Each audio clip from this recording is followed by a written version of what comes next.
આજે આપણે મેથીની ભાજીની શાક બનાવવાનું છે. એ શાક બહુ ટેસ્ટી લાગે પણ સમારવાનું બહુ વાર લાગે. આવી રીતે સમારવાનું હોય. મોટું મોટું સમારી લેવાનું, કુમળું કુમળું. પછી આપણે ચપ્પુથી કાપી લેવાનું આવી રીતે.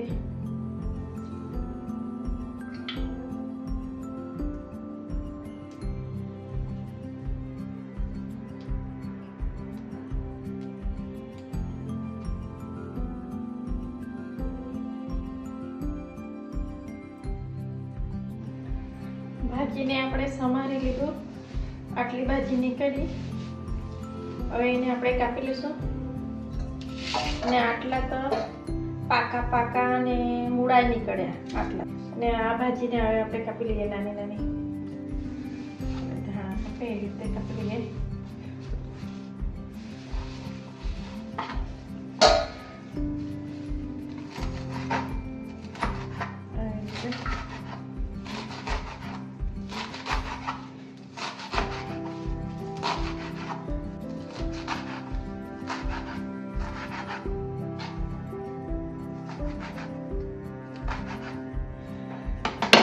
કાપી લઈએ.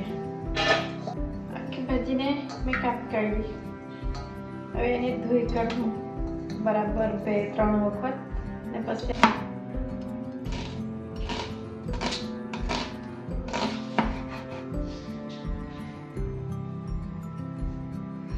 એક કાંદા લીધો છે કાપી લેવાનું. જીરા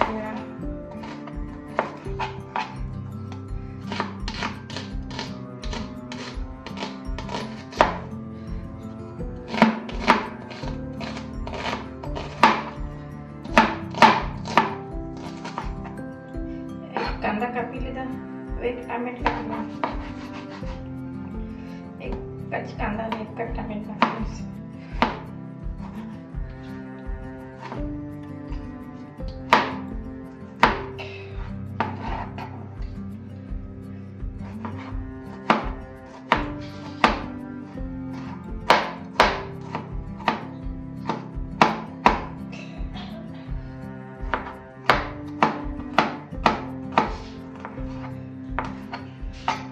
આ મેથીની ભાજીને મેં 4 વખત ધોઈ કાઢેલી છે.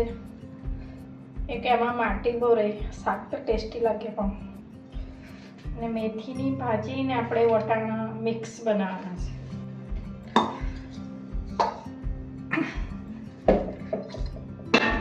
વટાણાને ધોઈ કાઢીએ. વટાણાને ધોઈ લઈએ. 500 ગ્રામ વટાણા લીધેલા મેં.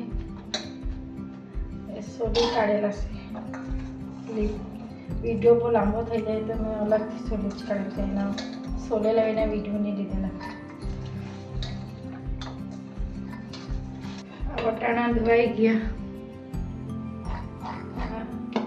આપણે જીવે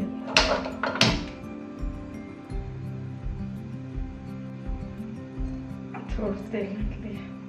એમ તો તેલ મેં પેલા 4 માપ નાખેલા પણ મને એવું લાગતું છે કે ઓછું થાય. હજી 2 માપ નાખી દીધા. તેલને ગરમ થવા દે. તેલ ગરમ થઈ ગયું. એમાં કાંદા નાખી દઈએ. એમાં રાઈ મેથી નહીં નાખવાનું. રાઈ જીરા એવું બધું નહીં નાખવાનું.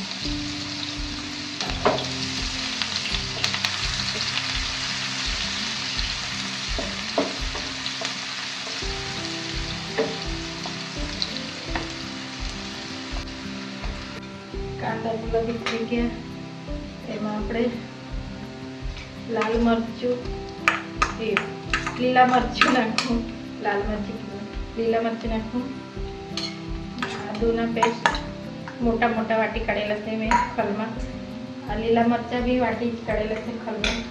આમાં મોટું મોટું હોય તો સારું લાગે. ટેસ્ટ સારો આવે. આ લસણ મોટા મોટા રાખેલા છે મેં. એકદમ ટેસ્ટની બનાવેલું.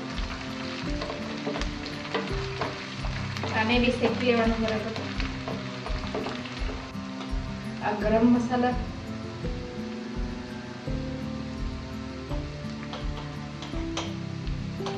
અડધી ચમચી હળદર, એને પણ શેકી લેવાનું સારી રીતે. 15 મરચાં મેં વાટેલા છે, એમાં અડધી ચમચી, એટલે એકદમ અડધી બી નહીં એટલું મીઠું નાખ્યું છે, 5 ચમચી. હવે બધાને આપણે બરાબર શેકી લઈએ.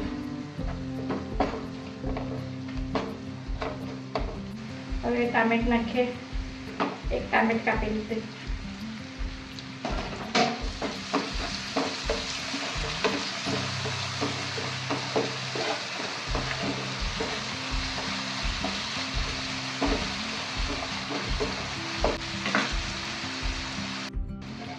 આ ટામેટ ચડી જાય એટલી વાર આપણે ઢાંકી દઈએ જરાક.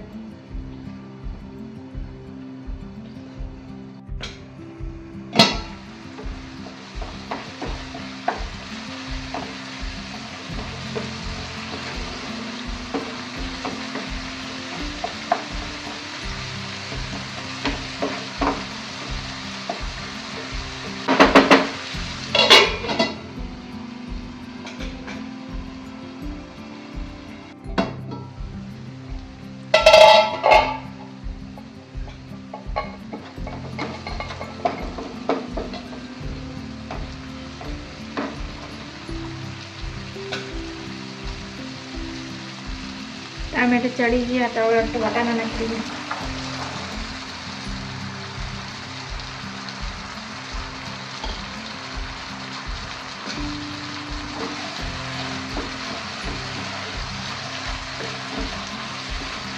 આ વટાણાને 10 મિનિટ ચડવા દેવાના, પછી ભાજી નાખવાના. કે ભાજી નાખવાના ત્યારે આપણે ઢાંકવાનો નહીં, તો ભાજીનો કલર પછી અલગ જ આવી જાય, લીલા કલર જેવો નહીં રહે. એટલે આ ટામેટા ચડવું જોઈએ, પેલા વટાણા ચડી જાય પછી આપણે ભાજી નાખવાનું. તો આ ડીમ્પર ભાજીને આવે છે, ડીમ્પર એને વટાણાને ચડવા દે, ડીમ્પર એકદમ ડીમ્પર ચડાઈ કરવા દે ઢાંકીને. હવે આપણે ખોલીને જોઈએ.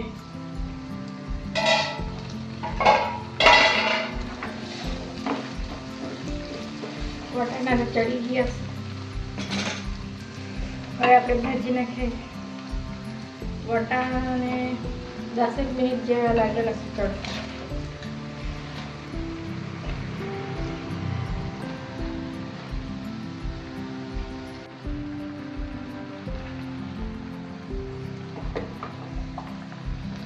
ભાજીને હલાવે જ કરવાનું, ઢાંકવાનું નહીં. એને આવી રીતે હલાવે જ કરવાનું.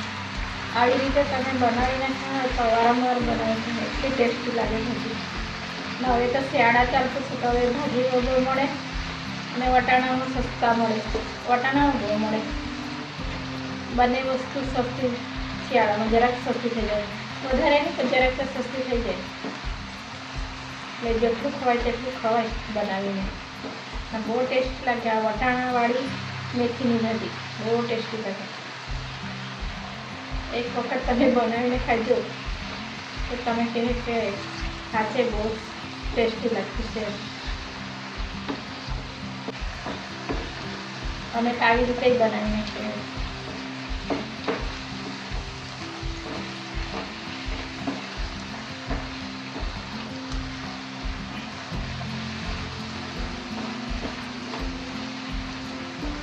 આપણી ભાજી થઈ ગઈ. 10 મિનિટ જેટલું મેં આવી રીતે હલાવે કરી, આવી રીતે હલાવે જ જોઈએ. હવે એને આપણે કાઢી લઈએ.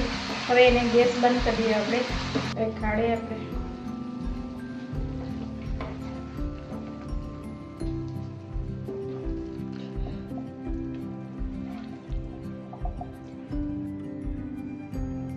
મેથીની અને વટાણાની શાક બની ગઈ. મેથીની ભાજીની અને વટાણાની શાક બહુ મસ્ત બની ગઈ છે. આ તમને મારો આ વિડીયો તમને ગમેલો હોય તો સબસ્ક્રાઈબ કરજો, લાઈક કરજો ને કોમેન્ટ કરજો. તમે હું બનાવીને ખાજો, બહુ મસ્ત લાગે, બહુ ટેસ્ટી લાગે.